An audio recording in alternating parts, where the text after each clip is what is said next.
Hello everyone, welcome to a new live stream. So, 3 people watching live, yes. So let's start.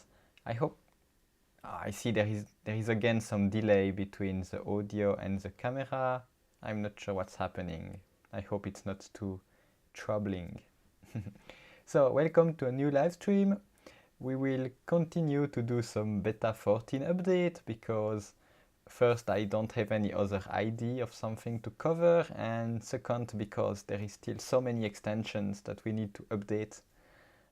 So I might as well do that on stream and explain how it works. So, let's get started, and don't hesitate to leave any question in the chat during the stream. I'm watching the live chat as well while I stream. And I will try this time not to forget to switch between scenes so that you can see my screen. Last time I forgot to switch for a while and nobody commented that my screen was not visible. So beta 14, many breaking changes and lots of extensions to update. So in the previous videos, like I will just copy something like this. Yes. In the previous videos, we covered already a few of my extensions. Just wanted to pull up, yes. Just so this is my this is a discussion I created recently with all my extensions, and basically you can see that all of the actively maintained have now been updated. So a few of them we did on stream. I'm not sure if we did any of these on stream. I think circle groups we did on stream. The premium extension were not done on stream, and I don't plan to do it. I still need to update formulaire, but I will do that off screen. I have my minimal support extensions. These one I will probably not update. There might be a few ones that are super easy, maybe I will get to them, but I'm hoping someone will want to sponsor the updates. So these ones have very low priority, and we had even lower priority, but we did them in the stream. We updated Catch the Fish because it was a good example. We updated Carving Contest for Halloween. And the Comic Sans we also did on stream because it was an interesting example. And this one will never be updated, probably because they are not published, and these one are abandoned. So we have basically done all my own extensions, but now there is Friends of Flarum. So if you don't know Friends of Flarum, I should have loaded the website. Let me load the website. I don't even remember what we have on the website. I go there so rarely. So Friends of Flarum, it's a group of developers. It so happens that many of the Friends of Flarum members are also Flarum developers, but that was not really the idea. Friends of Flarum basically takes some of the most used extensions, and we try to provide updates, maintenance, and when we can, new features for these extensions. So basically we are now committed to update all of them to beta 14, and we are making good progress, but in this stream we will update some of them, and we will do at least one, and I hope maybe a bit more.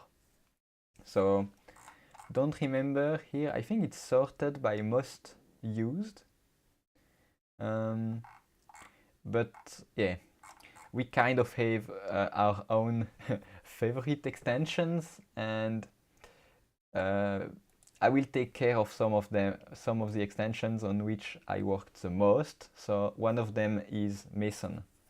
So today we will update Mason during the live stream. If you don't know Mason, it's an extension that adds some discussion fields. There is no screenshots, but you will soon see what it looks like. So yeah, we will update it. We will probably not add any feature. We will just do the minimum to get it compatible, so that yeah, so that people can continue to use it. I'm personally a bit reluctant to add new features because basically I now made my own premium extensions that's built in a different manner. I use kind of the learning based on that extension to make the premium extension, and now of course I have an incentive to add the new features to the premium extensions. But we will keep this one updated, but yeah, there are some things in that code that I don't really like, which is why I made a new one from scratch. But yeah, this one we will continue to update it for now because it's in Friends of Flarum and it's still useful, and some people do use it. So yeah. Okay, let's start coding. So I will clone this extension. So I will clone the GitHub repository. My setup, if you have not seen it before, I have one folder for each Flarum version. I have set up a workbench directory. I think it's called a package directory now in the new documentation. But I have that folder from which I can install Composer packages. And here I have my local extensions. So I will clone Mason inside of my workbench. Good, now I can open it inside of PHP Storm. So I work with PHP Storm. Let's go here, let's find it, Mason, open here. So the first thing I do, I usually check the composer.json to see what kind of requirements were used, because some extensions use the minor, like the caret, the upgrade to minor thing, and some of them use the smaller or bigger than. And this one I prefer because, like here, we can see people are unable to install it on beta 14 at all. But if it was the caret and just beta 8, they could still install it on beta 14. So I will keep this kind of relationship, but I will change it so that now we will require beta 14 at minimum, and we will put an upper constraint on beta 15. And I think that's everything we need to change in here. Now what we can do, we can, in the console, we can go to the Mason folder and I can run composer install. This will not install the extension in Flarum, this will only install the dependencies inside of the project folder. It's only for PHP Storm. That way PHP Storm will know what is available, and in the most important for us, it will be able to know what is deprecated, because PHP Storm can tell us when we use something that's deprecated, and that's really useful. So I'm installing the composer dependencies, and while I'm doing that, I can check the JavaScript, and I can install the JavaScript. Yeah, so something I was not sure was the requirement for Webpack in the last few versions. So I actually want to check that, so I will go back to the documentation, front end, and see what was the recommendation. Okay, no, it was like that. So we will not change it. It's okay. So in another console, I will open another terminal and I will install the JavaScript dependencies. And before doing that, I will delete the log file like I did last time, because I want to update absolutely everything, and I don't care if I don't need anything to stay like it was before, because I'm going to test everything anyway. So I delete the log file to force everything to update. Usually you don't want to do that if you're just doing some fixes, but here I want to update everything. So delete the log file and run npm install, and this will install all of the new node modules dependencies. Now I have installed the PHP, I can close this one, it will not be needed. And what I can do, I can already install the extension in Flarum, so I go back to my Flarum folder, open a terminal in here, and here I can do composer require fof/mason, install the @dev version, so this will install from the workbench. and then it will be available in my Flarum.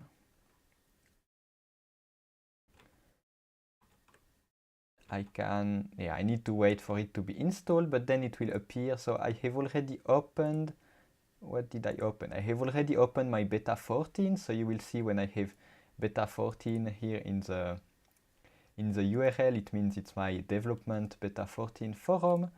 And if I go to the admin, under extensions, it will appear. Yes, it's finished installing. So let's see, it's here, it's Mason. But I will not enable it immediately because there might be some things we need to change before enabling it and breaking everything. So let's go through the code. Let's start with the backend because then we can enable the extension with less risks. So let's take a look at extend.php. So let's wait for PHP Storm needs to index my dependencies I just installed. Let's wait a bit for that to happen. You can see the progress bar at the bottom. Sometimes it's very slow. Oh, that's even slower than usual. Okay, so let's start going through the files already and let's not lose too much time. So this extension has a lot of code, so this might take a while. So you can see here we have all of the namespaces for the PHP side. So let's take a look at the policies. Unfortunately, until this is finished, PHP Storm will not be able to tell us if something is deprecated, but it will be done shortly. So I don't think the policies need any change. I think it will continue to work. So we can see here there is no warning, and I think it's okay. Discussion policy, I also don't think anything needs to be changed. I don't see anything obvious, so we can probably keep this as it. Now let's take a look at the controllers. So here we can see we already use the new arget accessor, so nothing to change here. But there is a deprecated assert permission trait. We don't need to change it now, but we will need to change it in beta 15 anyway, so we might as well change it. So we remove the trait and we replace it with a call directly on the user, like this. The method, instead of being a method inside of a trait, now it's a method on the user itself. So yeah, that's it. I think we can also remove this because it's not useful. PHP Storm is able to know, it's able to guess that this variable is an instance of answer repository. So here, probably same thing. Yes, we can remove the assert permission trait. We can then use a new syntax. Here we also don't need all of these bindings, I mean descriptions. Here I see we have a warning, unnecessary local variable, probably because we use it directly. So we might as well use the suggestion from Flarum and do it like this. The suggestion from PHP Storm, I wanted to say. Let's continue. Here we have another assert permission trait. Let's continue to change that. Just like last time, you can see I don't even need to care about what the code does, because some of the things I just know that I will need to change them. So I'm just changing things that I see, and later we will check that the extension still works as expected.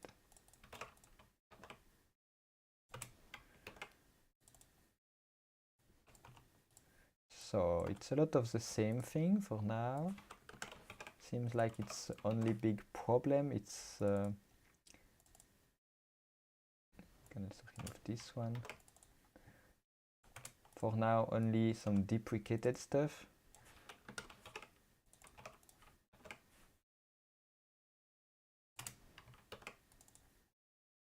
Yeah, always the same, always the assert permission trait. I could almost do a kind of replace all, but yeah, let's not go too crazy.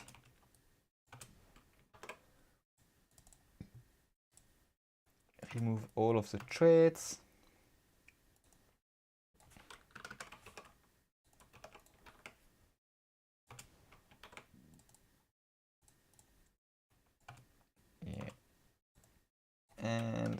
this is the last controller. Like this. I think we covered, so we fixed the controllers for beta 14. Let's take a look at the serializers. Here I don't expect anything. I think it's good. Here I see a warning, but it's not important. Actually, maybe I can use the yeah, but I don't think I will not touch it. I don't need to. So here, oh, here we have something special that's not used in a lot of extensions. We use relationships inside of a serializer, but we don't use a relationship that comes from an eloquent relationship. We build the relationship from a repository class. Yeah, but basically, yeah, that's just another way of doing it. The only difference is that we cannot eager load this afterwards. But yeah, anyway, let's continue. Nothing to change there, it seems. Now we have some extenders, we have some custom extenders. Here we see something, we see the getModel relationship, which was removed in beta 14. It was deprecated, we never changed it, and now it's removed. So now we need to change it. So this has been removed.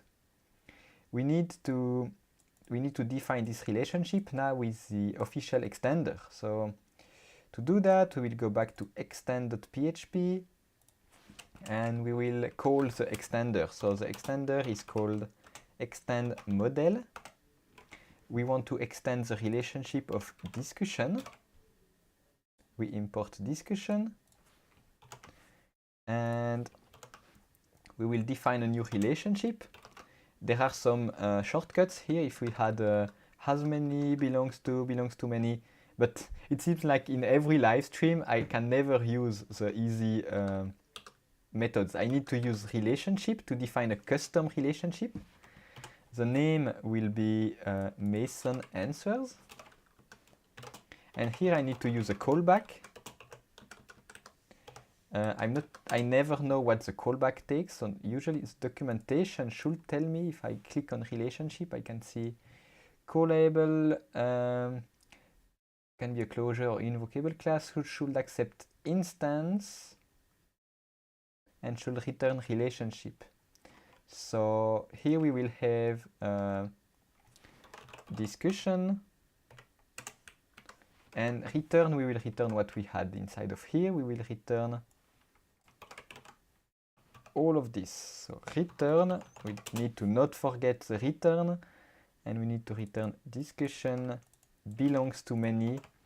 And the reason we need to use a custom callback like this is because we have these additional things here. We have the with timestamps and we have the whereas inside of the query. I see I auto-formatted the file and it changed a few things here. Yes, it added some space, which is good. That's okay. Yes, let's... yeah, I think we will keep this inside of here. We could have made a custom class and call it from here, but that works. That works perfectly well. Now I can remove this. I can remove this. And I can remove everything that's no longer used in the imports. Next, everything else I think I can keep like it is. Here I see we have a class that's called, it must be an invocable class, but yeah, we will keep it like it is. I see nothing to change. Next we have forum attributes. Do we see any warning? No kind of warning here, so I think it's okay. Next we have policies. So this is just an extender that registers the policy, so it's also good. Next we have that invocable class. I'm not sure how it worked, but I see no warning. I will just remove those comments because I hate when there is redundant PHP docs that don't add anything. So I will just remove that. But otherwise, it looks like everything is good. I'm just looking for PHP Storm warnings. Because PHP Storm will see if there is a class, if it's using a function or class that no longer exists, PHP Storm will highlight it. If it's using something that's deprecated, PHP Storm will put a strike through. And if I use, in the backend, I think everything that can be broken will be seen by PHP Storm. So there is no big problem. So let's continue. So here again, I will remove these comments because they don't add anything. Here we have a warning. I'm not sure I want to fix it or not. I could use model like this. Yeah, like I just tweak the PHP. I tweak the how is it called, the PHP doc comment, just so that the warning goes away because it's a known thing. Here I see we have a warning because it tells me it does not contain all of the throw tags. But we don't. Again, it's a PHP comment that's not needed because we can actually add the binding here and we can just remove the comment altogether. Same thing here. This is not strictly Flarum update related, but yeah, and here also method not found, but we can use query. We can use new query.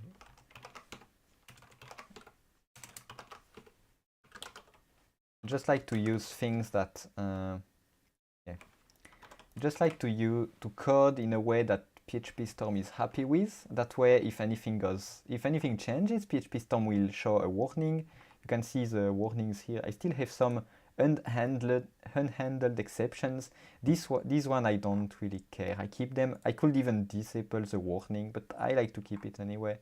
So this works. Here we could also, no, this one we will keep like it is.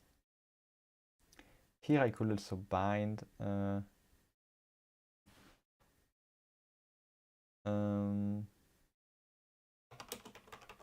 can also add the binding for the answer. Yeah. Okay, seems all good.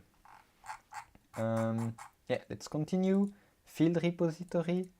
So again, redundant comments. I want to remove them. Here we again have a warning. This one tells me I could use an import. Yeah, but I don't even need to do it here. I can do here. So query which one is it? What did we have? Now we had builder.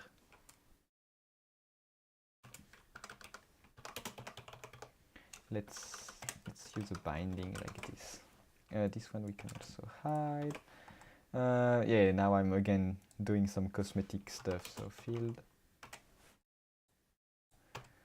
Here I can again hide this. What is the warning here? Oh, okay, so here I can just make it so like this. So PHP Storm is happy. Yes, now here we can have could have the collection like this. Could make it so I can do the same on both sides actually. Here I could return collection.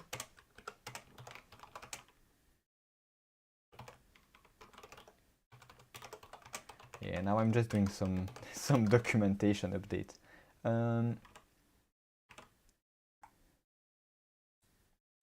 What's this suggested? Oh, this one is not found. Huh. Maybe there is even some stuff that's not used. No, not this. Eloquent builder. Oh, but here we also have a warning. Oh, it's a relationship. What?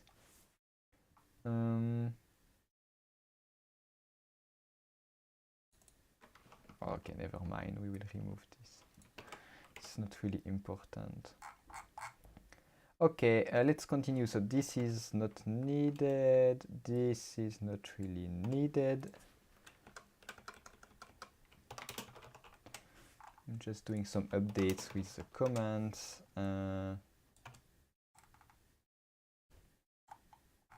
Yeah, looking good. And here we will also use new query, and like this. PHP Storm is now happy. Perfect. Okay, let's continue. We have some validators. Nothing to change in there. Yeah, I think nothing to change. Now we have the models. What do we have in the models? So we have some relationships. We have some unnecessary fully qualified references, but I don't even want to change them. I think I will keep this like it is. Yeah, nothing deprecated or removed in Flarum. Yeah, so yeah. Oh, I'm missing some comments now. Thanks for the thanks, I guess. Let's continue. I think we have done everything for the PHP side. Now let's go on the JavaScript side. We will just do a quick check to see that we can enable the extension, and then we will enable the extension to take a look. So there is a lot of JavaScript as well. So we have already taken a look at package.json. It's okay. Now let's take a look at the admin side, because if the admin side breaks, we can no longer disable the extension. So let's take a look. Index.js, here we register some models, we call some functions. Nothing to change here. Let's go to see the functions. So we have add Mason fields pane. So here we need some changes. So we define a root. So the root, we need to remove the dot component now. I think we can remove the useless comments. Yeah, we used to copy these comments a lot, but yeah, not really needed. This is the thing that makes it so that when you click the extension settings, it goes somewhere. Here we need to update the method. Now it's called differently. Here we have a link in the menu. Here we need to change children, needs to go here. And I notice we cannot translate Mason. Maybe we should make it translatable, I don't know. I don't know if we should or not. I don't want to change too much. Yeah. I will also do my little global M. I just do this so that PHP Storm stops underlining the M of Mitchell. So now this looks compatible with beta 14. Let's take a look at add permissions. Here I think it's the same, nothing to change.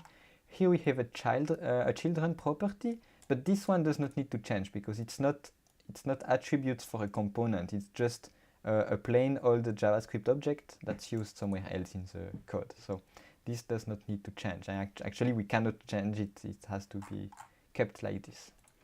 So I think we have everything compatible, at least to enable the extension. So now let's compile the JavaScript. So in the JS folder, I will run npm run dev.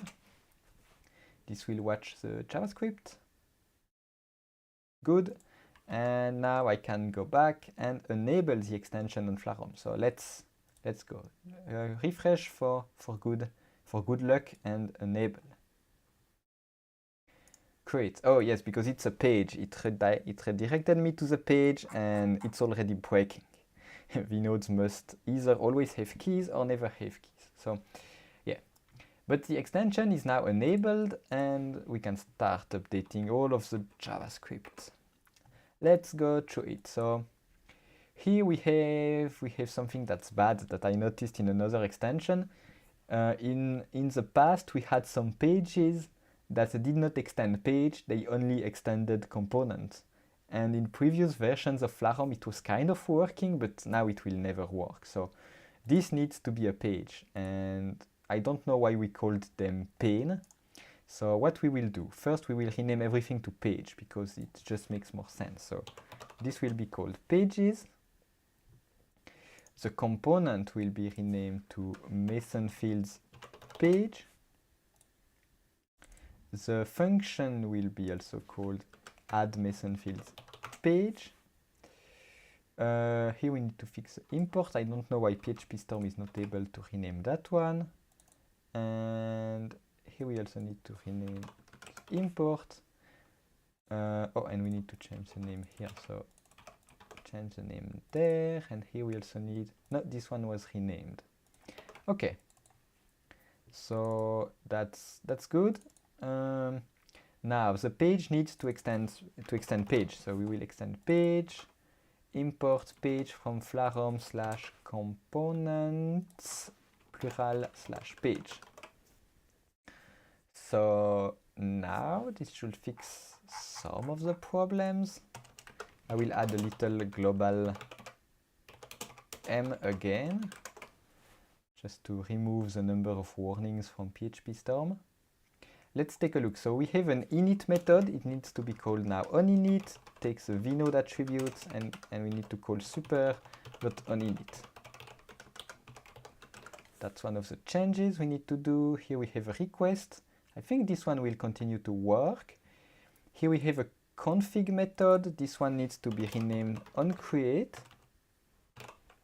Again, we need to call the parent super.onCreate. Here we ran, it was running inside of super. It was running every time it was redrawn. So actually we might call this,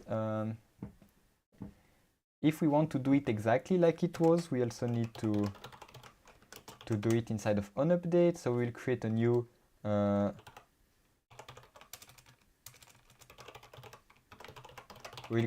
method that's just called config sortable.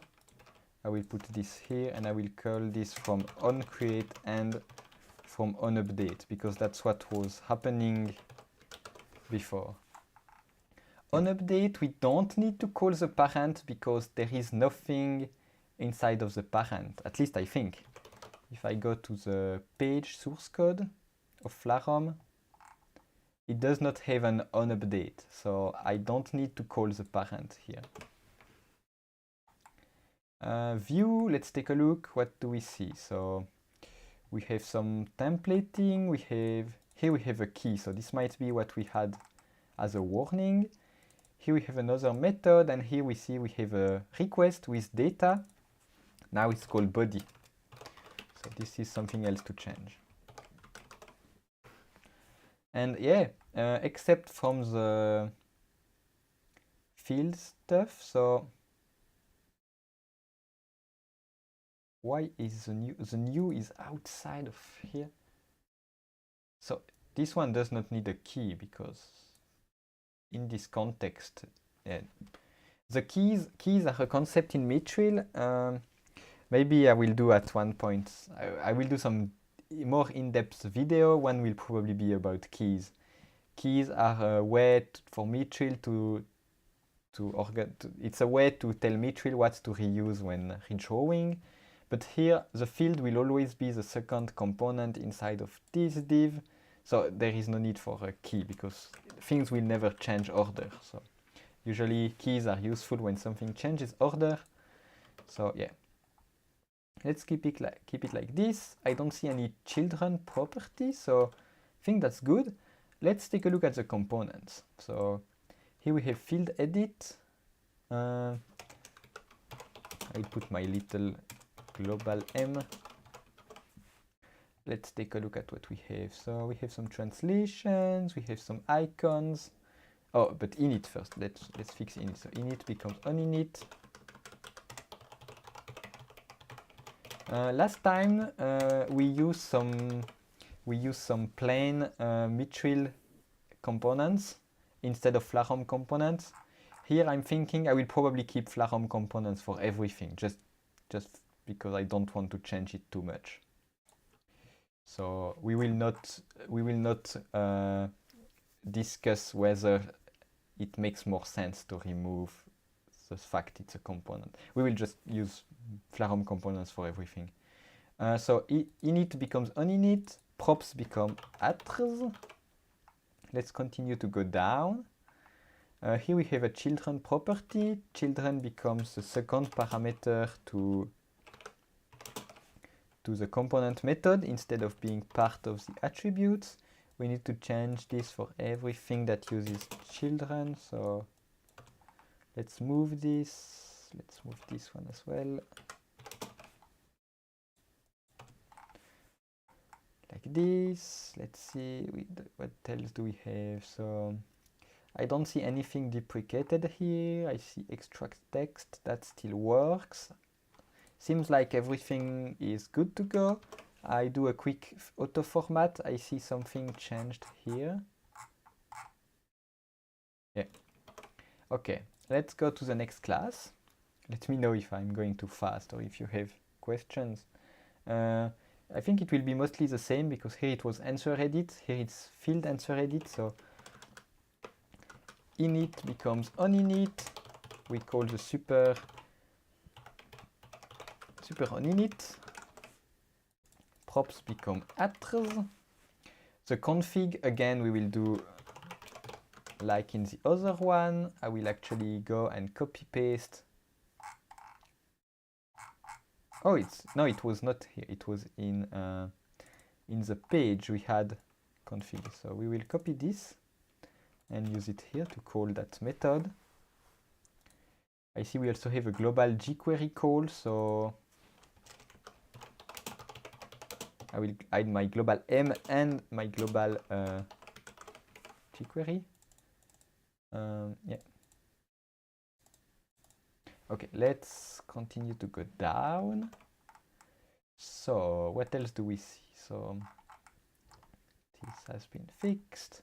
I see we were already not using m.props, so this does not need to be changed. Do we see? So I see a key. This one might be okay. Do I see some children properties? Here we have a children property. This one needs to move.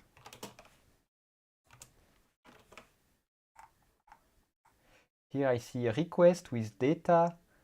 By the way, this was confusing because you had data and inside of it you had data, because data was the key in Mitchell to tell it that this is a request body, and then you had a key that was actually called data inside of the data. But now it's called body. So this one changes, but this one does not, because this one is part of the payload. Same here, we have data that becomes body. Yeah. I think that's good for this one. Yeah, I see a question. Who taught me web development? Yeah, I have mostly learned by myself. I did an apprenticeship in IT, but by the time I was in apprenticeship, I already know most of this. So yeah, mostly self-taught with online tutorials. And yeah, like even Laravel, I did not even watch that many tutorials. I basically learn with the official documentation. And then I did a lot of work with Laravel. And when I came to Flarum, I was, yeah, most of these principles that we learn with Laravel, they apply here. Sometimes it's not exactly the same, but it's very similar. Yeah. And then, yeah, Mitchell, I learned by looking at the code and documentation also. And yeah, and now I'm working on so many projects. It's, yeah, I learn as I go, I would say. If there is something I don't know, I look it up. Also, yeah, lots of things I saw first on Stack Overflow, and then I went to take a look at the documentation to learn more about why we would use this or this. And yeah, mostly self-learn.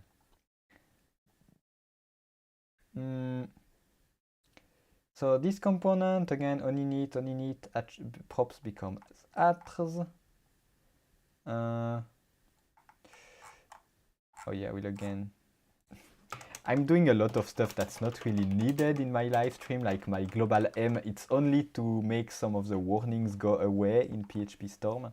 But if you don't use PHP Storm, or if you don't use an IDE, you might not even care, because if you don't get a warning, you don't need to add a command that disables the warning.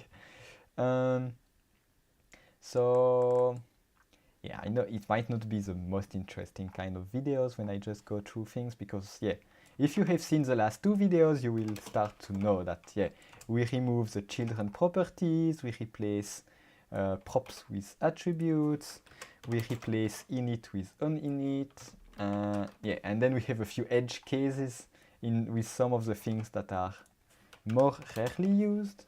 Like here we had a few of the config. That's something that's not often seen. Not many extensions use it, but yeah, still quite a lot. Oh, here I see something else that's interesting. So here you can see there is a link inside of.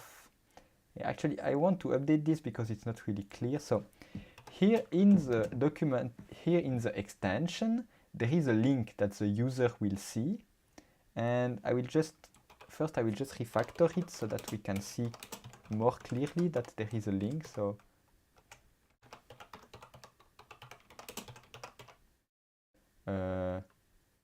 what the hell is that? Oh, it's wrong. It should be target underscore blank, not underscore target. I think. Like this. So here we have a link that points to the documentation. And why do we need to update this? Because Laravel was updated in Flarum. So you can see previously we had a link to the 5.1 version of Laravel, but now Flarum uses version 6. So if I go to that link, you can see we had the validation rules, but now Flarum uses version 6. So we might as well have a link to version 6. So like this, and we had, no, not custom, it was a link to available validation rules. So we will copy this and we will make the link go to version 6 now, which makes more sense. Here I see the same thing, underscore target. Was I doing a mistake? Like, I will check, so target blank, how we do that again. You see, there are many things I don't know by heart. Yeah, it's target underscore blank. So actually, what was inside of this extension was not even working because it was not written correctly. So here we will also change this link to use other syntax. So we will put the link, we will use an object instead of describing the properties the other way, and I will copy this. Yeah, like this. So if you have not seen the extension before, you might not know what I'm working on. Even me, I don't exactly remember. I know that in the settings, there are some help texts, and inside of the help text, there are links to Font Awesome and to Laravel documentation. So for now, we're just updating this. Soon we will see it. We will go to the extension and take a look visually. Here we have some more children. Let's just move this to the second parameter. Let's go down. Let's see if there is something else. I think it's all good. I noticed something. We had with attribute. I will check those just afterwards. First, let's go to the last class. Here again, we have init. Init becomes uninit. I need to call the super.uninit.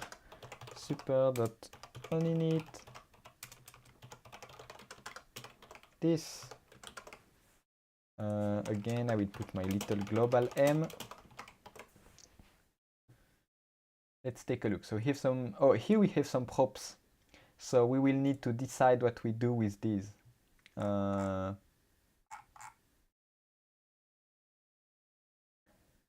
settings.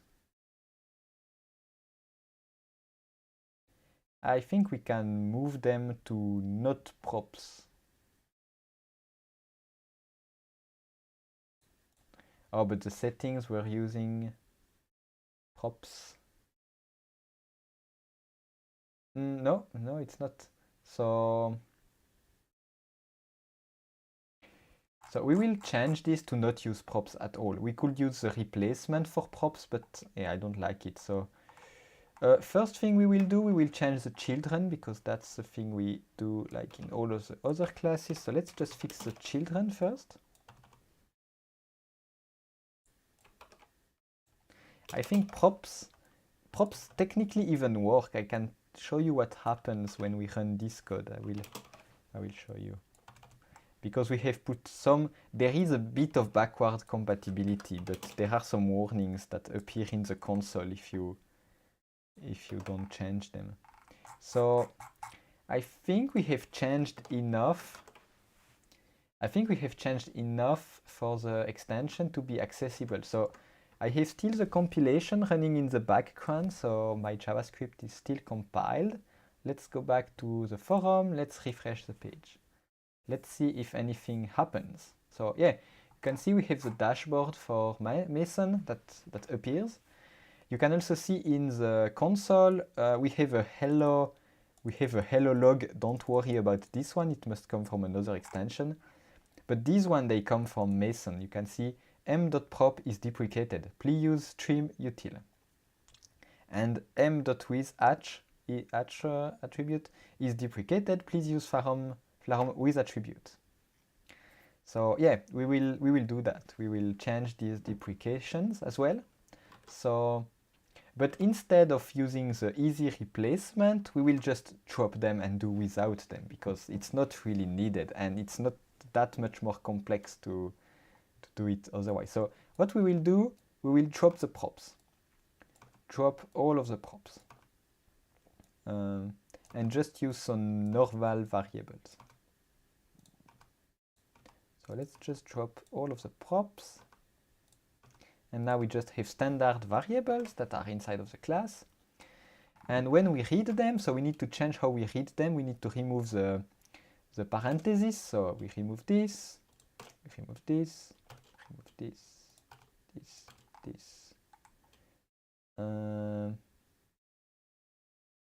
this, this, and yes, now we need to change how we save them. Because previously we were passing the prop and the prop was being called like this. But it's no longer going to work. So, but I want to keep this method. So what I will do, this I will just call, this one I will call attribute. So, and this will be the attribute name. So now we will do this and edit the attribute to value, like this. And here I just want to pass the name of the attribute as a string instead of passing the variable. Because if I pass the variable, it will not work because it will pass it by value and not by reference. So here we just need to use some ticks. How do we call them? Like ticks or apostrophes? No, I don't think we use that word in English. So just pass. Yeah, we just replace. Oh, I need to remove the last one each time. Yeah, so like this.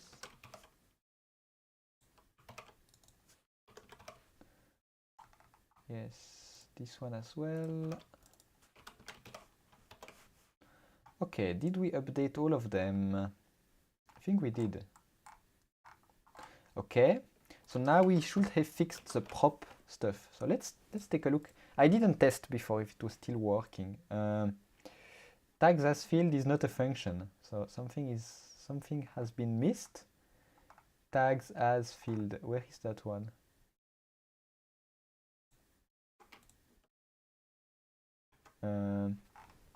Where is it used? Tags as field, state, or is there a BID somewhere?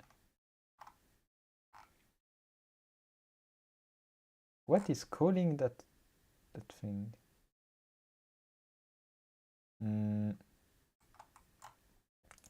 We just exclude. Before I clicked to see what was using it, but it was showing me some other things. So I exclude my dist directory. That way now when I do control click on the name, PHP Storm will be able to tell me where it's used. Why is it not working? Is it indexing? What's happening? I cannot click. Okay, never mind. But where is it used? Oh, there are 4. 1, 2, 3, 4. Oh, okay, so it's here. Here we were still calling it like a prop. Okay, let's refresh. Let's see if it fixes the problem. You see we have one of the warnings is gone. Let's see if the settings still work. So I think it saves automatically. So I can check in the network to see if it's being saved. I see this is being saved. I can even try, so if I put 2 and if I refresh, I still see 2. If I enable these ones, this one should show another one.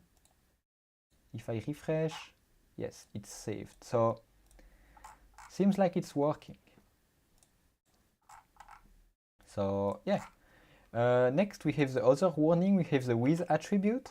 So this one you can see we use it a few times. So we have it 2 times.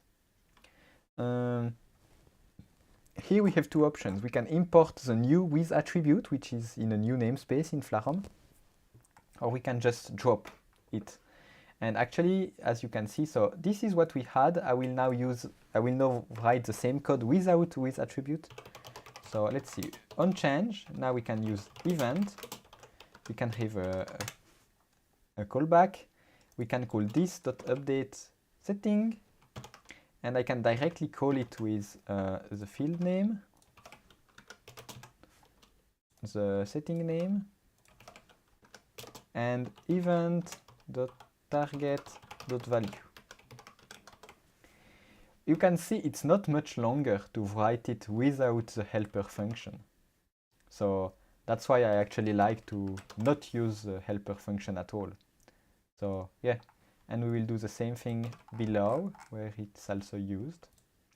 So here we had onChange, with value. We just need to change the name of the parameters. And yeah, I can remove the old one. And I think all of the warnings should be gone. Yes, no more any warning.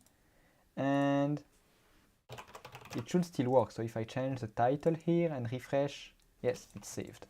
If I remove it, refresh, it's saved. Perfect. Okay, so that's done for here. We still have some with attribute elsewhere. I have noticed that if I go back to here, we have a with attribute. We have one. How many do we have? So I will just look for that. We have 4 of them. So again, we can replace them with a new one, or I don't know what I prefer. I think I will just, also drop it. So I can just do like before, just take the event, and then I can call the this.update attribute like this, update attribute, and I can directly call it with this and event.target.value. Again, you can see it's not much longer to write the full code, and it's just as clear as to what it does. So yeah, let's just use this every time instead of other things. So this one is called description. Where else do we have with attribute? So here we also have with attribute. This one is called validation. Change it like this. And we have a last one. Here it's called icon. We name it icon and like this. And I think we did all of them. No longer any with attribute. Let's check if other had one. So here we also have one. So here it's even easier because we already had a callback function. So here we can just replace this with event, and value can be replaced with event.target.value. And you see it's basically just as short. And I'm probably missing one thing. Yes, I need to remove the parentheses like this. And do we have one here with attribute? No. Do we have one here? No, we don't have. Or on the page, did we have one? No. Okay, and here I see we also had jQuery. We can just to please PHP Storm. Okay, let's see if it works and if we get any warning when we use it. So this is, we are still in the admin section for now. Yeah, so let's try to create a new field. Okay, can't convert null to object. So there is already a problem. It's inside of sortable, so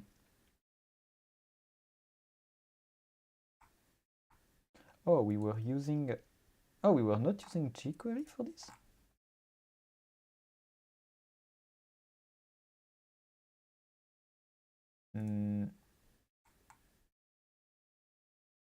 This dot element. So I guess whatever we return does not exist. So here it's called GS fields container. That's it. So where are we? Inside of which component? So the error is inside of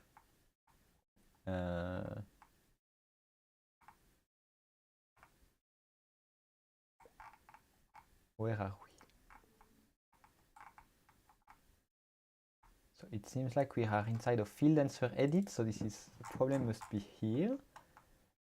On create GS answers containers.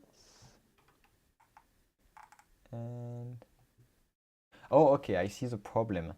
But it's one of those problems. I don't know why it was not happening in beta 13. The problem is that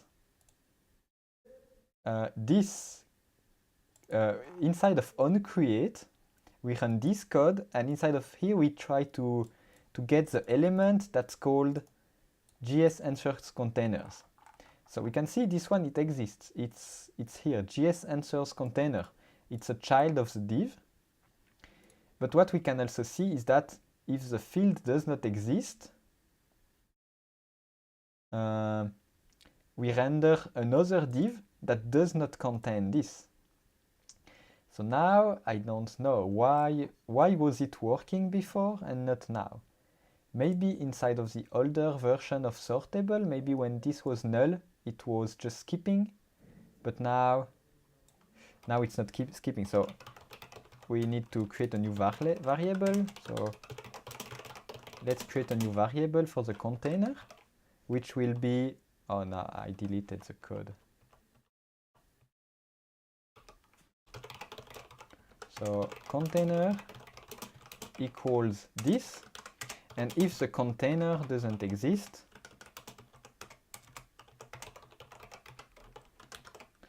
we just return and we don't configure the sortable. So, and we add a comment so that we know what it is. So if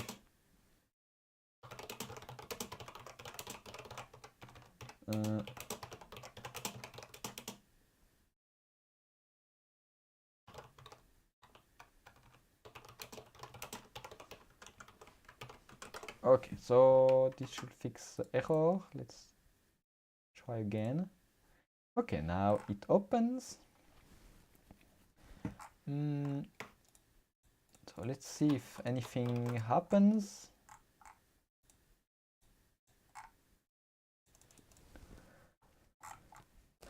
So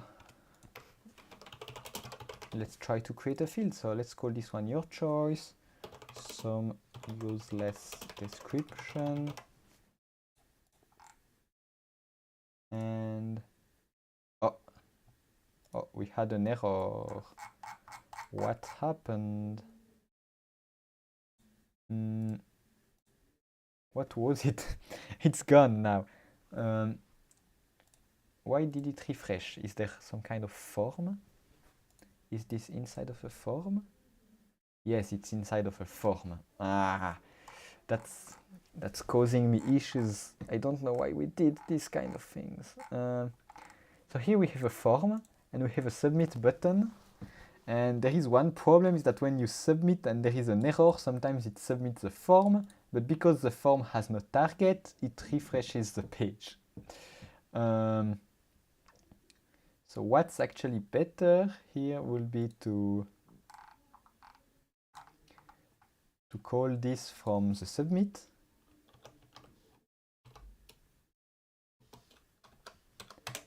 On submit, and here we could pass this.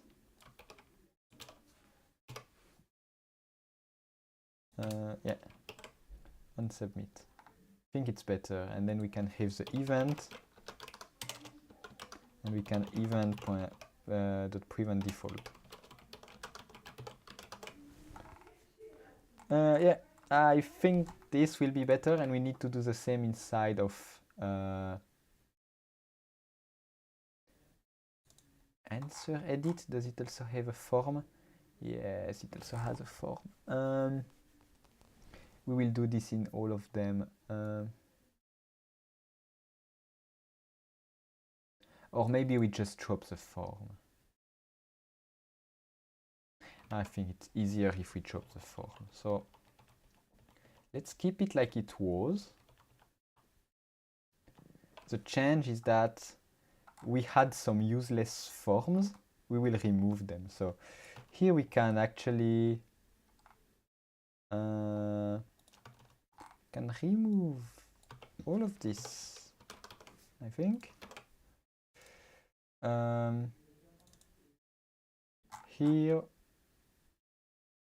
Here we can just have a div.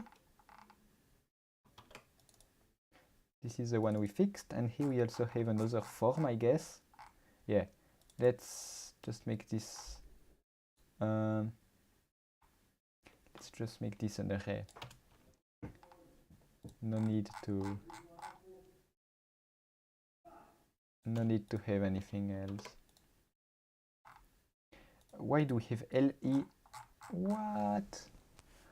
What is this mess? So we have a list item. We have a list items that comes out from nowhere.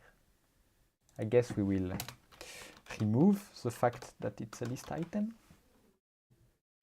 Yeah, and the button does not need to be a submit button anymore. Why do we have submit buttons everywhere? They don't need to be submit buttons. They don't need to be. Let's just drop all of that because it will find a way to refresh the page. Yeah, I think that's better. Let's take a quick look through the search. So do we have other submit buttons? Oh, I see here we had... What the hell is that? Here there must have been... Oh, there is a form. There is a form and there is a prevent default. Why is it even a form? It does not have to be a form. Let's just drop it. Oh, and I see some stuff that was not updated here. I see this.props, this.attributes. Did I update this or not? Where am I? Oh, maybe I'm maybe in the front end. Oh, okay, I'm in the front end, so I will do these ones later. I need to focus on the back end. So let's just do a quick check. Do we still have some how can I do? Find in path, directory. Let's choose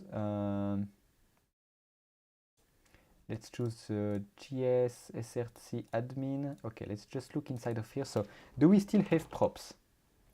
No. Do we still have with attribute? No. Do we still have form? So we have some classes that are called form group, but we don't have anything that's just a form. So now that's gone. Do we have something called onSubmit? No. So I think that's good. Okay. Let's refresh. Can I create a field now? What? Oh, it was created. It was just a problem with the refresh. So I have... Okay, so I have the field from last time. So let's just create another one. Add field. Okay, now it worked without an error. Can we reorder? And yeah, it seems to still work. That's kind of amazing. The order thing is always creating problem. Let's try to delete. Yes. Let's try to create an answer. So let's create an answer that's called 1, one that's called 2. Can we reorder them?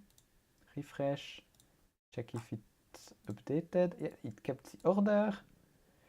I can edit an answer. Yes, it seems to work. Oh, it goes, okay, it immediately goes there, but it seems to work. Let's try to create another one. Oh, it does not go to the end. That's not a big problem, you can always reorder. Okay, and if I try to delete,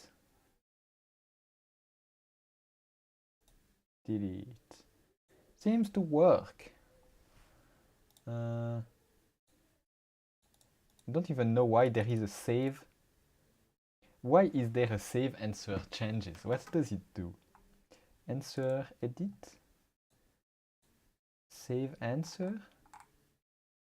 But what can be saved? Because when you try to save, oh, when you edit, you still need to save it? Oh, yeah, the UI is very confusing in this extension. That's why I don't like it very much. And the problem is that basically you need to redo everything if you want to make that better. So yeah, let's put an icon as well, just for the fun. Okay, let's see how it works. So now let's go to the front end and have fun. Now we need to start again for the front end, for the Flarum front end. So children attributes, blah blah blah blah blah. Okay, now we go to Flarum, and there is even more JavaScript. So where do we start? We start with oh, we can take a look at the lib. So lib is some classes that are used on both sides. So this is just a function. Here I will drop the mixins like I did in my other extensions. So this is also not a required change, but the mixin is not useful, so we can just drop it like this. Yeah, this should work, and then we can go to field. Same thing, we can drop the mixin. Drop this as well. Use a bunch of equal signs. I suppose I could do a search and replace, but it's not really worth the effort to build the rules. Oh, but maybe here we didn't have any dot. Yeah, no. When I do some search and replace, I'm always worried that it will start replacing things I did not expect, and if I only notice later what changed, then I prefer to do it manually. All good, this should be okay. Now let's go to the Flarum side. So index.js, this is the root. So we add some models, we add some properties on existing models, then we call a bunch of functions. So nothing to change here. Let's go to these functions. So here we extend discussion composer.header items. I think this might still work. Discussion composer data. I think this might still work as well. Discussion hero items. Here I see we use some props. It needs to be attrs. Did we use some attrs or props here? No? No, it seems to be okay. So far so good. Add fields on discussion post. Oh, we have some to do. Here we have props, it becomes attr. We have init, it becomes oninit. Here we also have attr. We have props, it becomes attr. Same thing here. The subtree, I think the subtree still works the same. Here we have also, we extend content. I think this one still exists. We replace the props with attr. Here we already have attrs. This is inside of the virtual DOM. This is something different, but it's called the same. This does not need to be changed. Here we can change this. Good. I think that's all. Let's continue. Add field update control. So this adds a new link somewhere. I see we have a children property, so this one changes. And I see we open a modal. This needs to change as well. Now to open a modal, it's just the name of the class followed by the attributes, like this. And for good measure, I like to import the app just so that it stops underlining it. Okay, I think this will work. And we have another thing.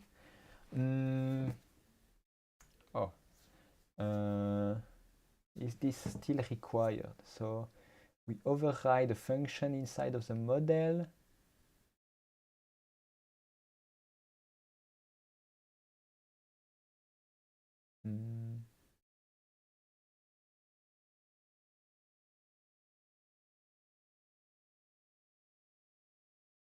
Yeah, I think that's still needed because it's kind of a dirty hack, but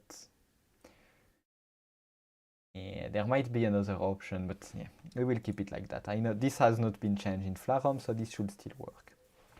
Okay, let's continue. So now we need to go to the components. So let's go one by one and see what we need to change. So init becomes oninit. We need to call the super.oninit, init vnode, props becomes attrs, view can stay like it is. This looks good. I can add my little global m. This looks good.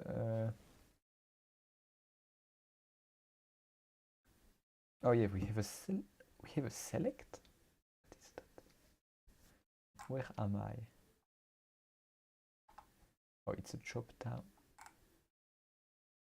Okay, don't even know what this is. Is this implemented? Multiple? Is this implemented at all? I think it's something that's not implemented. What the hell is multiple? Field multiple. I think it's not implemented. But yeah, we will not go too deep. This might be removed in another update. So yeah, let's continue. So blah blah blah blah blah. Everything looking good.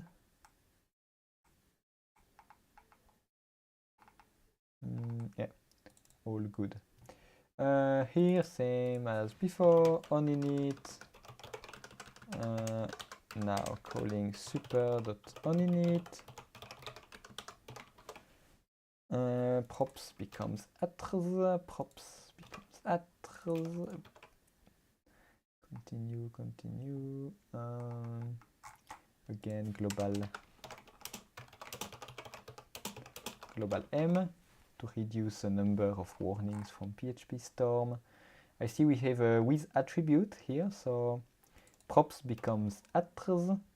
Value, here we have the ID. We will use const ID equals event.target.value, and here we will just use event.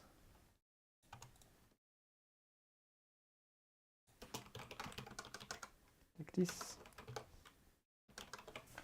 Let's continue. Yeah, nothing else to change. It's almost surprising. So global m oninit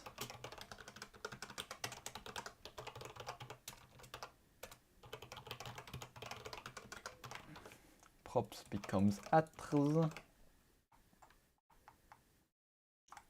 M.with attribute we can replace with event. Value we can replace with event.target.value. And I think that's all we need. Looking good. Let's continue. So here again, field grid, global m, props becomes attrs. And that's it. fields editor, onInit, call super.onInit,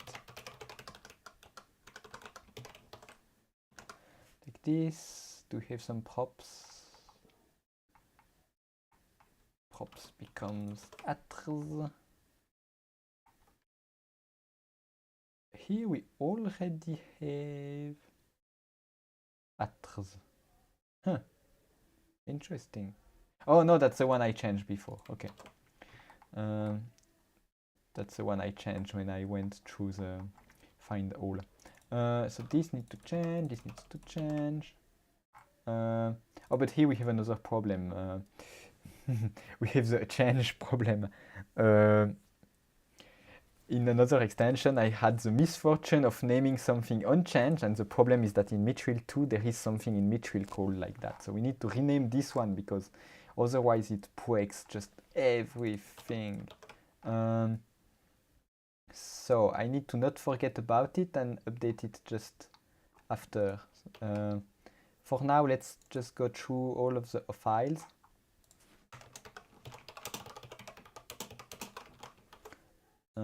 Here we already called, oh, this is a modal. So here it's the same. If we have init, we need to call super.onInit. Props becomes attrz. Props becomes attrz. Props attrz. Here we have another unchange that we need to change. Here we have a children property. It goes to the next parameter. Here we have props becomes attrz. Good. Next and last class, fields viewer, attrz onInit, vnode super.onInit. Also global m.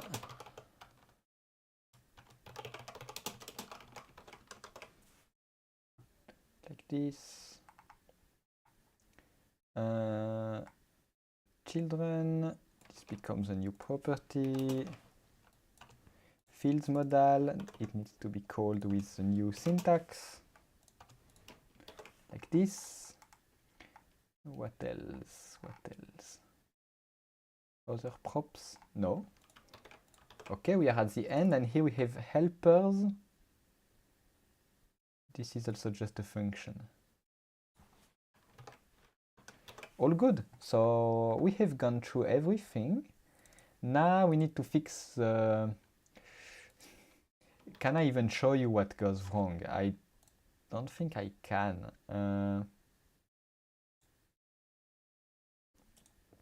Basically, the most strange stuff happens with the onCreate thing.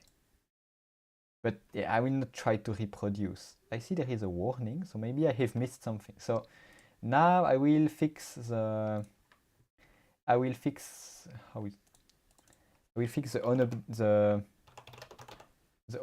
things.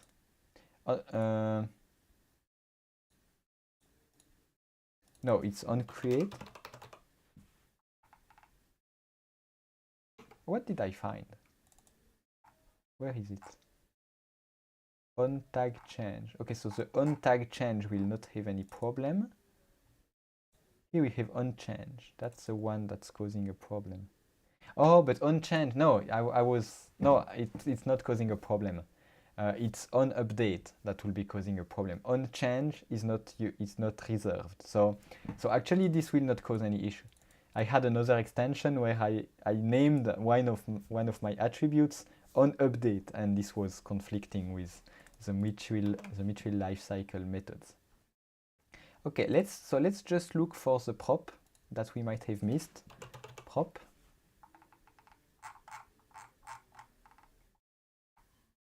Here we missed something. Props becomes attrz. And I think that's all because it was the only result inside of the file. Prop. So prop. Why is it always finding stuff inside? Oh, it's finding stuff inside of the log file. I can just ignore this Oh no, I can only mark a can only mark a folder as something. I cannot ignore the log file. Ah, okay. Never mind. Seems like it's okay. Let's continue. Let's try. So now we try the extension basically. So let's try to submit a post. So here I missed some content. Okay, I can post without anything because it was not required. Can I edit the fields? Save fields? Oh, we have a warning. Answer.field.id is not a function.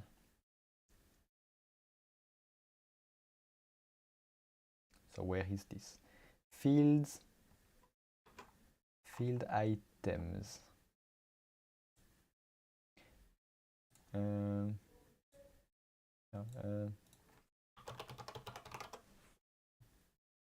is it singular or plural?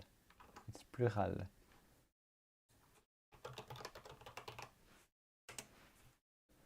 So the error is inside of here.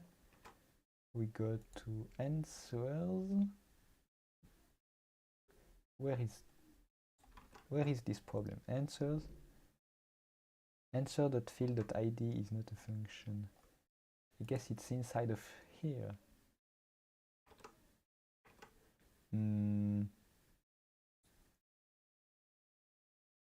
Why is it not working? Oh, but here we have another problem. Content field. No, that was the error. This was the validation error from before. Where is this problem coming from?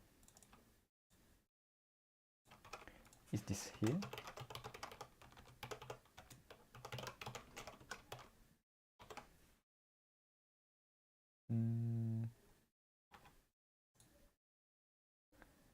So it saved successfully. Fields. Oh, the problem is inside of the fields viewer. So if I select a new thing, okay, we have again a problem, but we see false.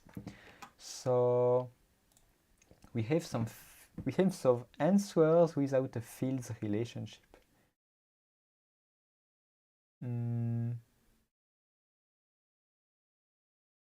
Suggested answer. What the hell is that? It's again one of those problems. It must be happening in the current version. It's not possible. It must be happening in the current version as well. So we will fix by adding a check. But why is it not happening to people in beta 13? It must be happening in beta 13 as well.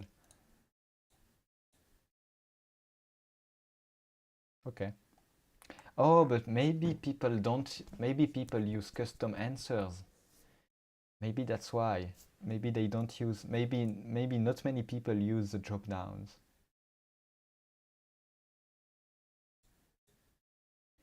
Yeah. Okay, but yeah, if it works. Let's take a look at other settings. So if I make them show in the banner, it appears in the banner. And this one I cannot test.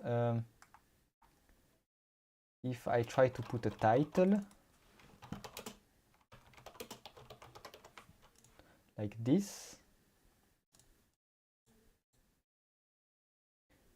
it works. The title appears at the top. Now let's try to make a new discussion this time. So let's try with a non-required field. So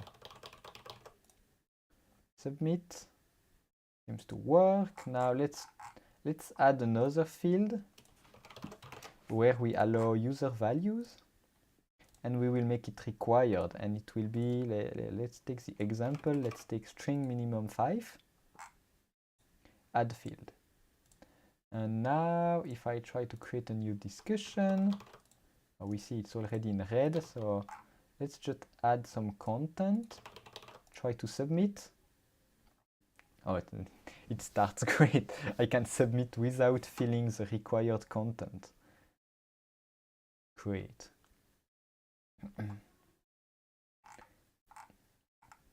How does that even work? Oh, but I'm an admin. This must be the reason why. An admin can skip required fields. So let's go to... No, not a search. Let's go as a normal user. Ah, no, I have the WordPress extension enabled. Let me disable the WordPress extension first. Where is it?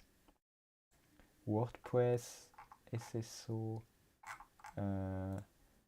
I cannot log in on my. Yeah, okay. Now let's go back to the guest session. Let's log in into a normal user. Let's have the normal user create a discussion. Okay, so the normal user does not see the fields. So let's check that it can create discussions. Okay. Now there must be some permissions. So we have not tested the permission. Let's go to permission. Let's find Mason.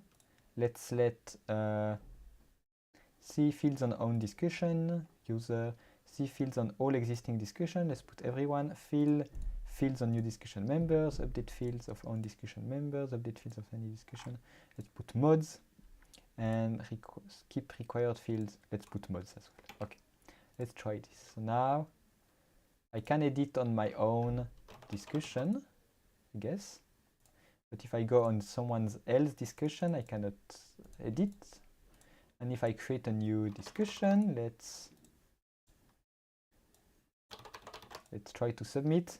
The answer count custom must be 1. Okay, the validation message are not really great, but at least you see that you need to do something.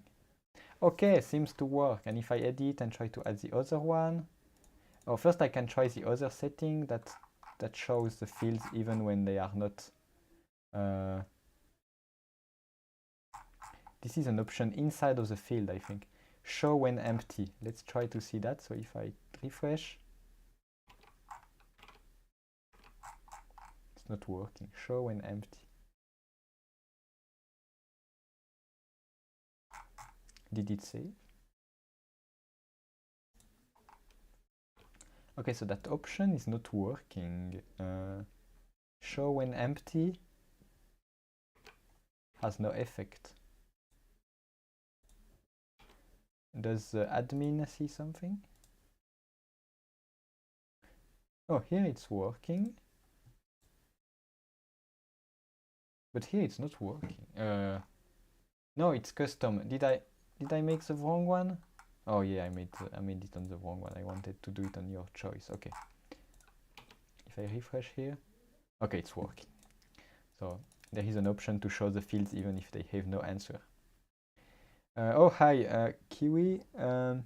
Did I miss your message or it's been 5 minutes already? Yes, I'm working on the Friends of Flarum Mason extension. The extension to add fields to discussions. And I'm just updating it for beta 14. So I think we covered everything. And I think we tested almost all features. Which features did we not test? So I can take a look if I can see the answers here. Yes. Something else I can check is the setting for the number of columns. That seems to work. This I can also test. So this does not change anything here, but it changes inside of the editor. Now the names are behind. Yeah, I think that works. And the last thing is this stuff. The show tag selector as field. So let's try this just to see how it works. So yeah, there are some particular constraints to use this option, but I need to test that it works. So let's change the settings of tags. Let's have 1 to 1 and 0 to 1. I think that's what we need for this feature to work. Now let's refresh here. Let's see. Okay, so now let's disable. Yeah, I'm doing a lot of back and forth. I want to disable this so that the form looks like something. So okay, so now we have the tags, but it's not hiding. I think it's supposed to hide the tags here, but that's not working. First, let's check that it actually works. Like, no, I don't even. Oh, is there an error? There must be an error. No, I cannot select another option here.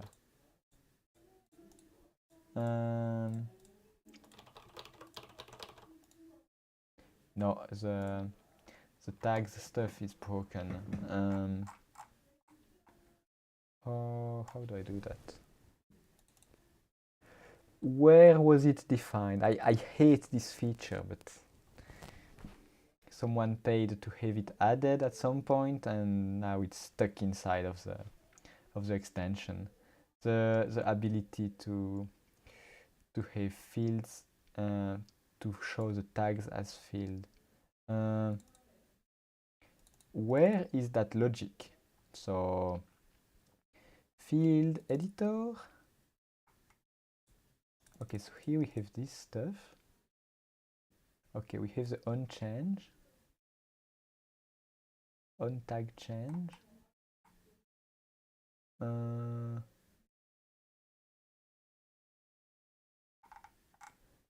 How? I don't remember how it worked. So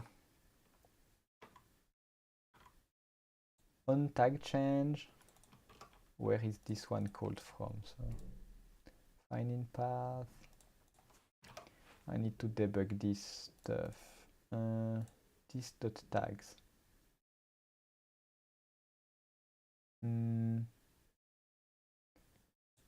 Is it still saved like this? So let's just log something on tags change to see if the problem is here.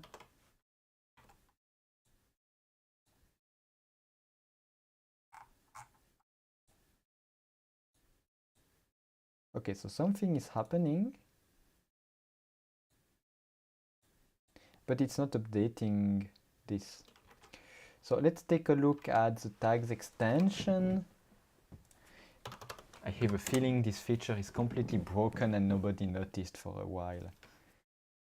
That's the problem when I do the beta 14 updates, is that I only end up on bugs that existed already previously, but just nobody noticed because, yeah, I guess people just don't use some of the features, but we don't have good intel on what is used and what is not used. So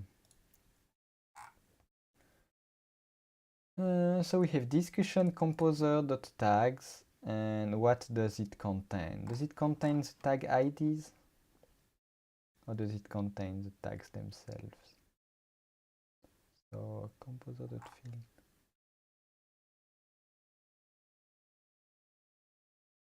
Oh, there is a new property? Is that it? Oh, maybe it's because there is a new property.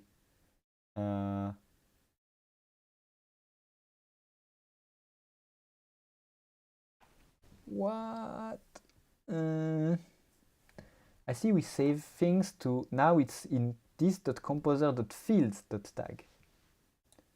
Where is this defined?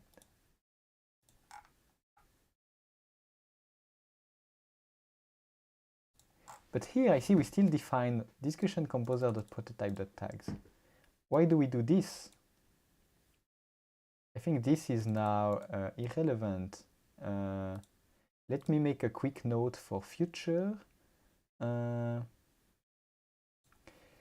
will make a note about this so I can open a GitHub issue later. Now what? Where is it defined? The composer.fields.tag. I guess it's not defined. It's defined when it's used. So is this the answer to the mystery? this dot. What did I have before? This dot tag. So it was just this dot.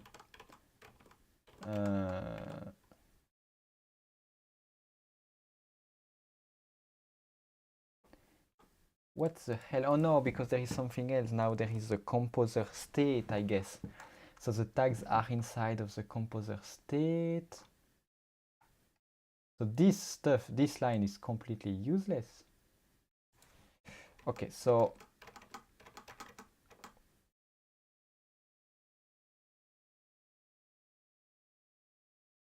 let's do it like this and let's see if it works. Let's go back. No, what did I have? I wanted to go to my private browsing. Okay. Let's refresh and let's see what happens. Okay, we can see the tag changes in the normal selector. So this must be the new way. Okay, so now if I try to post. Okay, so that was it. Okay, it was not so hard in the end. Okay. So did we test everything now? We might have tested everything. So we have tested the tags stuff. We have tested... oh, can we edit the tags or can we not when we are in edit? No, we cannot. Permission denied exception. What is it trying to do?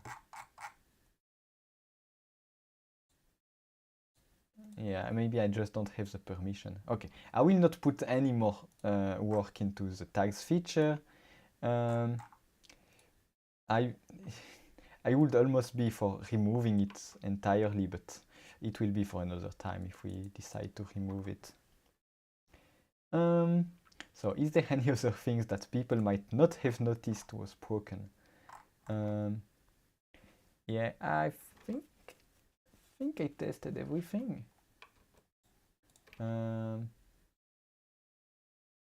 Yeah. So I think we can tag the new version. Let's take a look. Yeah, the last thing. Oh, we did not take a look inside of resources. So here usually there is nothing to change because there is just some JavaScript, some CSS. I mean, we have the translations. Again, there is probably nothing to change. One thing I could do, I told at the beginning, I noticed that the link to the admin page is not translatable. I think we will make it translatable just because, yeah. We might as well do it. Menu.title. And we will add a new translation for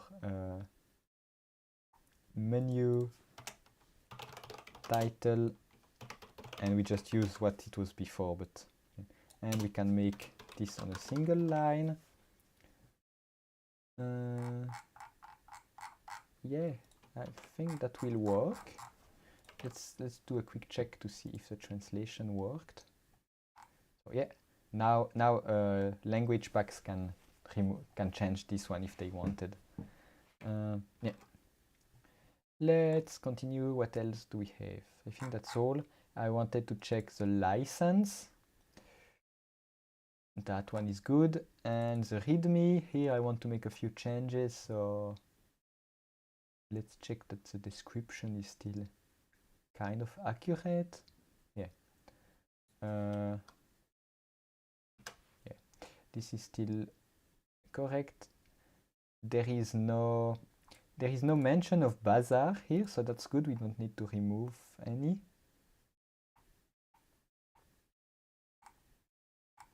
And yeah, actually that looks good. Might not even need to change anything here. Okay, all good. So I think we are done with this extension. What we can do now, oh, and the migrations, but here we probably don't need to do anything. We can maybe just change the drop to drop if exists, but all good, all good. think we got it. So now last steps, compile for production. So we run npm run build. This will make the compact files. And I can go inside of the commit window of PHP Storm, and we can do a quick review. So yeah. Oh yeah, there was one method I didn't know if it was used. I think I will go back to that because I don't like having code that is unused. So it was inside of the repository. Here we have suggested. I don't know if it's used, so we will just we will try to find if it's used somewhere. So here I tried to do control click, but it's telling me that it's not used. So next step, I need to do an actual search to try to find by myself. So we have some PHP, no, GS is suggested. Oh, it's used here. Why does it not know that it's used?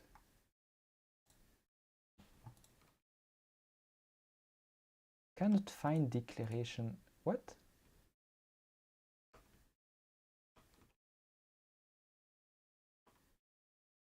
Why can it not find it? Oh, it's missing the binding.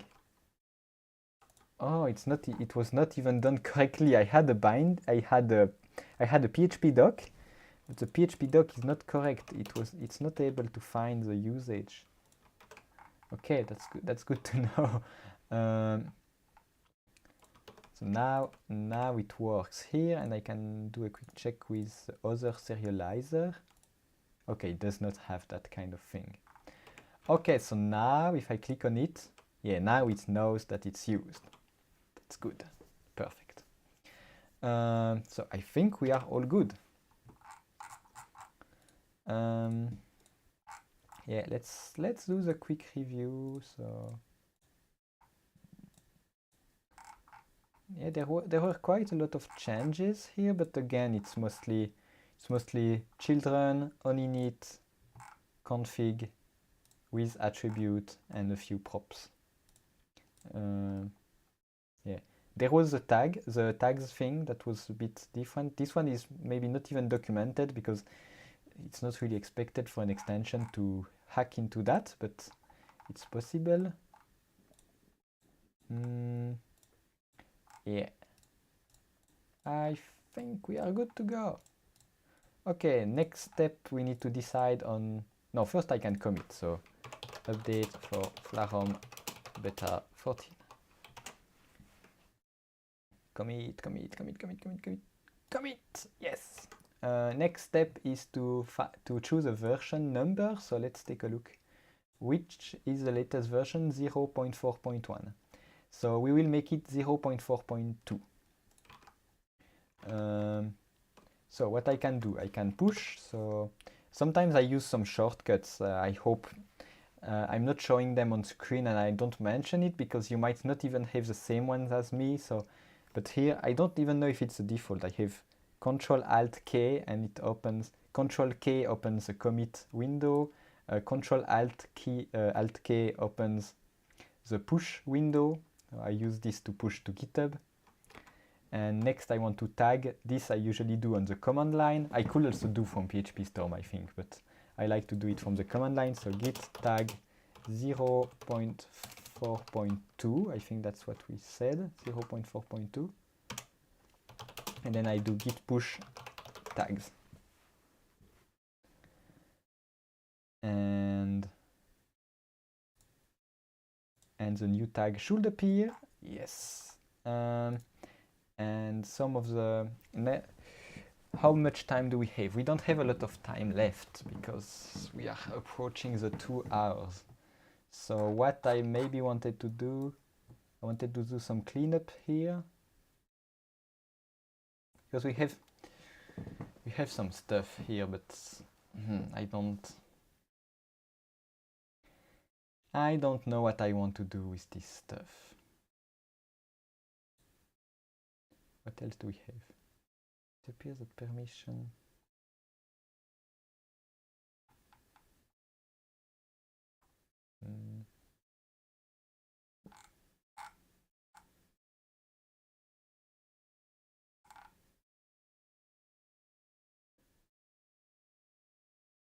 Okay, so here we have an issue that I was not able to reproduce, so we will not worry about that one yet. Yeah, here we have a few things that are related to. Yeah, but yeah, we cannot fix all of that. Here, at one time, I would like to finish this, but now it's getting more and more outdated. I don't know. I don't know if I will ever get to fix this.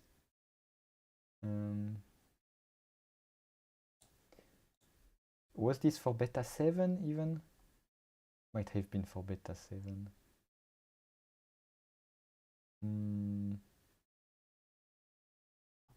Yeah, I don't know if this will ever be implemented. So yeah, so that's it for Mason. What else can we do? Do you have a suggestion? Do you have something you would like me to show? Because we probably don't have time to do another one, or maybe we do one of my minimal support extensions.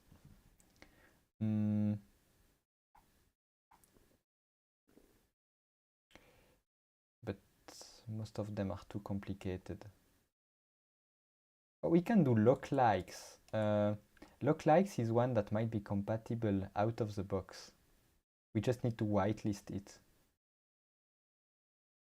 Yeah, let's do the 2 ones that don't need any front-end change.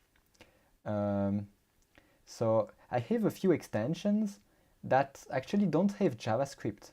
So when they don't use JavaScript, there is a good chance that they still work. So we will do that. So let's take a look at so lock-likes. Let's try this one. So I will clone it.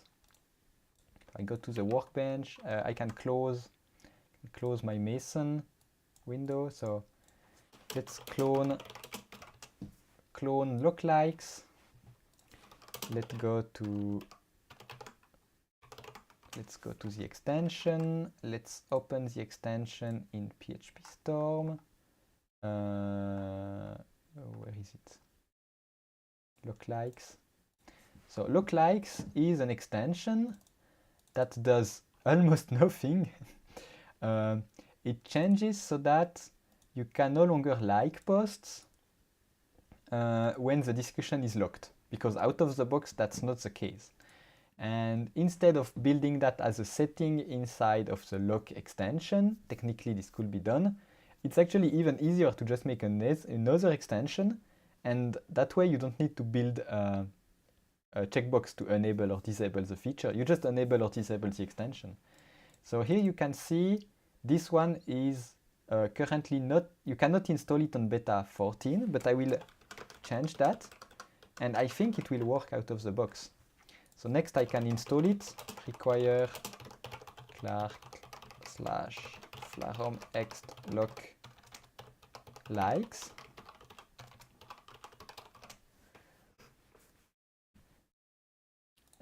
What else do we have inside of here? So this all looks good. Next we have just 2 files here. We have extend.php, which just register a policy, and we have one policy that just changes one method. So it's really simple. So we wait for it to be installed. In the meantime, I will go and copy some stuff from elsewhere. Yeah. sometimes it really takes a long time. Don't know why. What I will do is change the license like I did in my other extensions. I try to use TXT files now, just because I like it better. So that's the same license, it's just in TXT. Oh, what happened? Cool, PHP Storm just crashed. Okay, great. Okay, that's cool.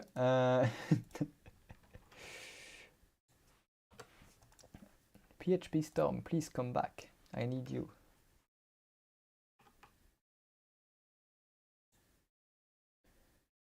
Is the stream still working? Yes, it's still working. Great.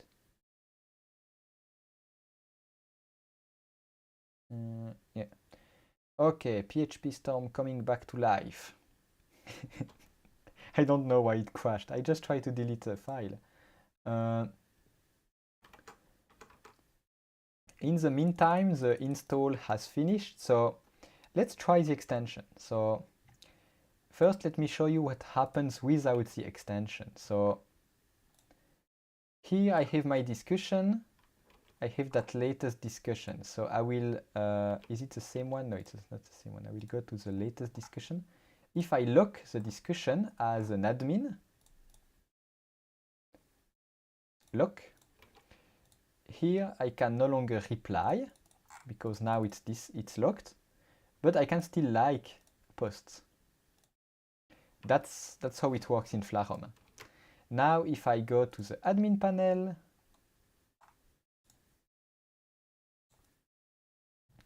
I should see my extension that I just installed, lock likes. If I enable lock likes, so you see there is no settings, there is absolutely nothing. Lock likes, you just enable it and it should just work.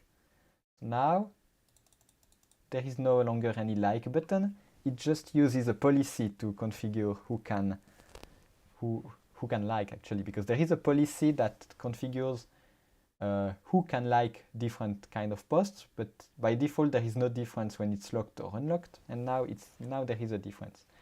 And we can check that if I go to a discussion that's not locked, I can still like.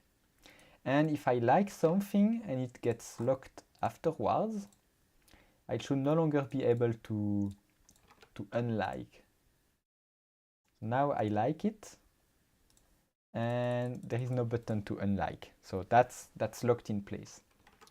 So that's it.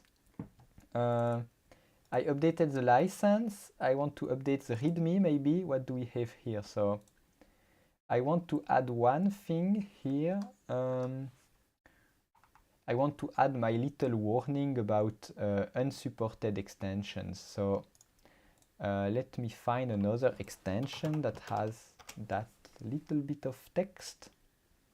So which one do I have recently? So first post approval, no.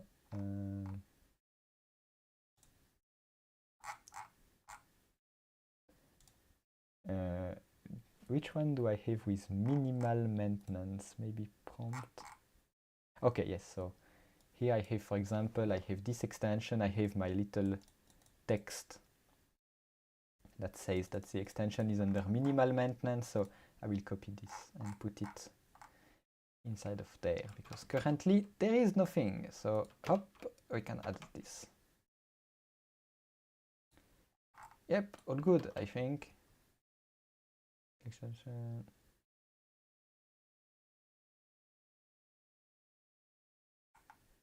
Okay, good. So we can push. That's all we had to do. We basically had to update the... We basically just had to update the requirement here, though. So that's what I said. It was already compatible, but people were not able to install it because of the requirements. But I prefer to have a strict requirement and prevent people from installing something that's not compatible.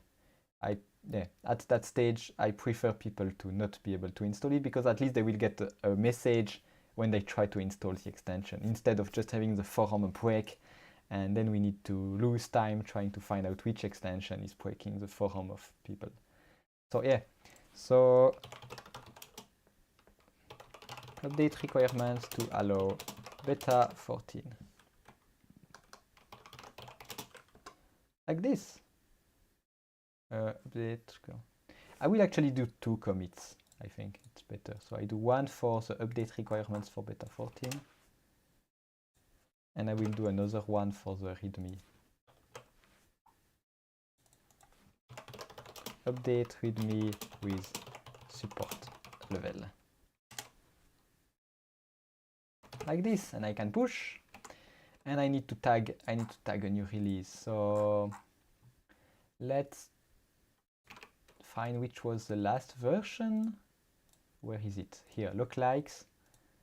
So I have 1.0.0 beta and 1.0.0 stable, and next, so I can make it 1.1. I couldn't even make it a patch release. What do? I will do a patch release, I guess. It makes more sense in this situation. So git tag 1.0.1 because absolutely nothing changed. It was just a compatibility. So git push tags. Okay. We still have 3 people watching. Yeah. Is it still interesting? I will do one more. I will do another that's probably compatible out of the box. It's the HTTP discussion redirect. This one is not even on Discuss actually.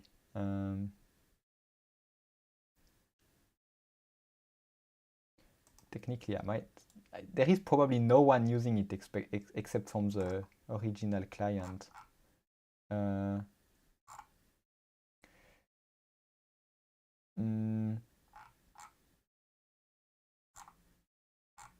This one already has warning. I will do this one because yeah, I might as well do it now.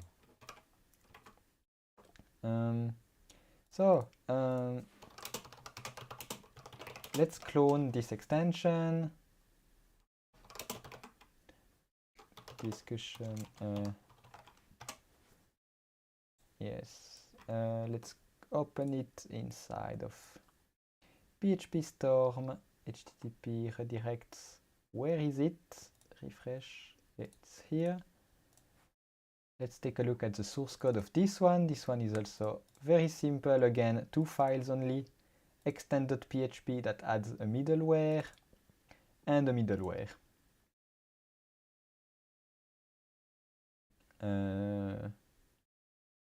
Yeah, let's update the requirements. Let's have smaller than beta 15. Yeah, here that's kind of the question. Will it work on both versions? Because something might have changed, but I think it will. Require HTTP discussion redirects. So this extension, what it does is just that when you hit the discussion, instead of loading the discussion and having the URL update with JavaScript, it creates a redirect, an HTTP redirect from whatever you typed to the canonical URL. So yeah, I still don't know if it has any benefit for SEO because Flarum already handles that properly with the canonical meta. But yeah, maybe for some search engines this might help. But yeah, so oh yeah, and I wanted to install also inside of the extension itself so we can see the any warning in PHP Storm. Okay, let's go and enable it already. Refresh. Yeah, it's starting to look like a real forum. We start to have too many extensions to see them at once. Enable the extension. Again, it's an extension without JavaScript, so it has no front-end settings. Yeah, and now I can just try it. I can take a look at the network tab. And if I go to something, I should get a redirect. Oh, so now, no, there is a change to make. There is a change to make. is this already available in beta 13 or not? Yeah, I will need to tag a new version anyway, so I might as well do one that's only for beta 14. So now do we have the dependencies installed? It will help a bit. I need to wait on PHP Storm again. Why is it so slow? I guess I'm out of RAM or something like that. Let's ask. Resources. Now you can see my system specs. It's using a lot of swap, but I'm not out of RAM. Yeah, but I only have 8 gigabytes. It's not a lot. It's just enough for this kind of stuff. I don't know why it's eating so many. What is eating so many resources? Because I close everything I don't need. Yeah, I don't know. Oh, something is. Oh no, it's the CPU. The CPU is completely eaten by what? By OBS. What are you doing, OBS? Please.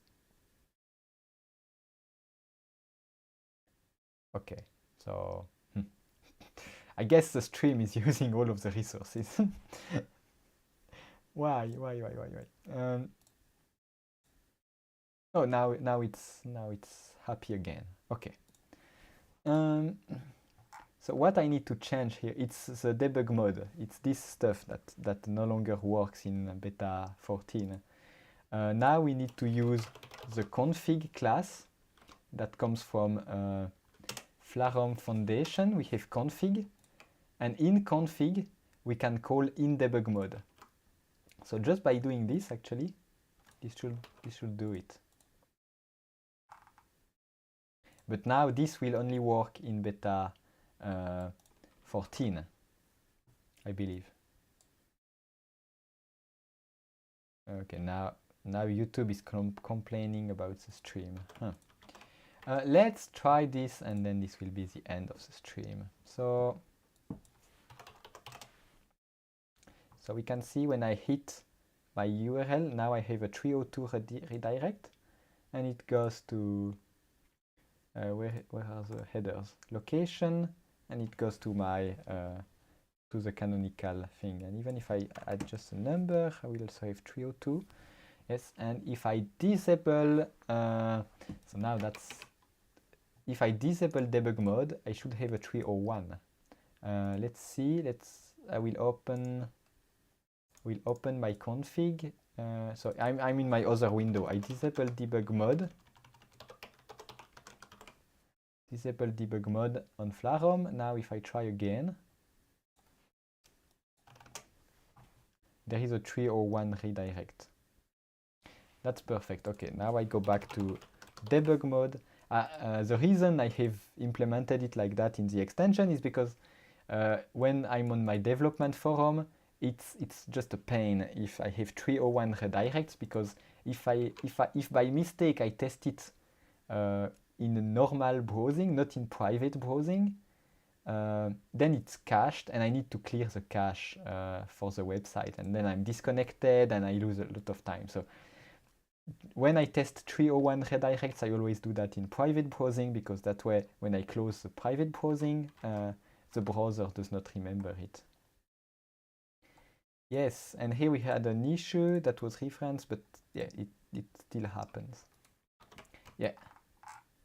Okay, that's everything we had to change. We already have the new license. We already have the warning. Yeah, so we will just tag a new version and good to go. Update for Flarum beta 14. And which was the version? So discussion redirects. Here we have a single tag 0.1.0. We will make it 0.1.1. So let's commit this. And yes, I updated that, yeah, like this, and I can tag, so git tag 0.1.1, git push tags.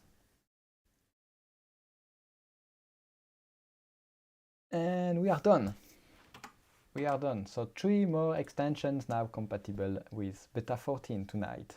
But one that's barely used, another one that's barely used as well. How many people have that one? Oh, 45 people. Oh, like it was downloaded 45 times. It's usually not 45 people. Yeah, but mostly Mason is the most important one. Where is it? Here. So that's useful. At least some people will now be able to update to beta 14. Okay. So let's go back to full screen. Yes. It's now back almost in sync. There was a problem with the sync of video and audio at the start. Okay, never mind. So yeah, that's the end. I hope it was useful to you. I will try to do something different in the next streams, but yeah, for now, yeah, my plan is to continue to do streams every Sundays. That's the plan for now. And if I have no ideas, I will just do beta 14 updates.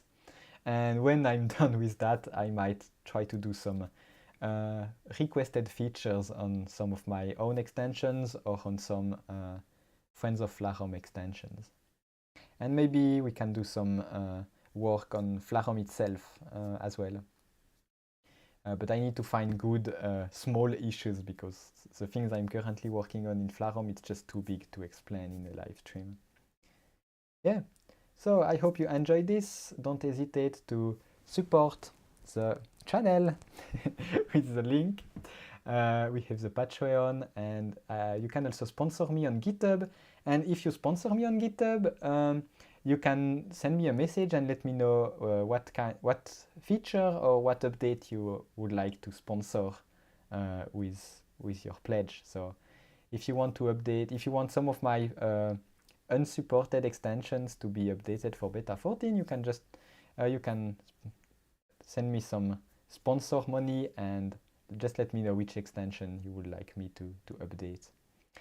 Yeah, so thanks for watching, and I shall see you next week. So yeah, bye.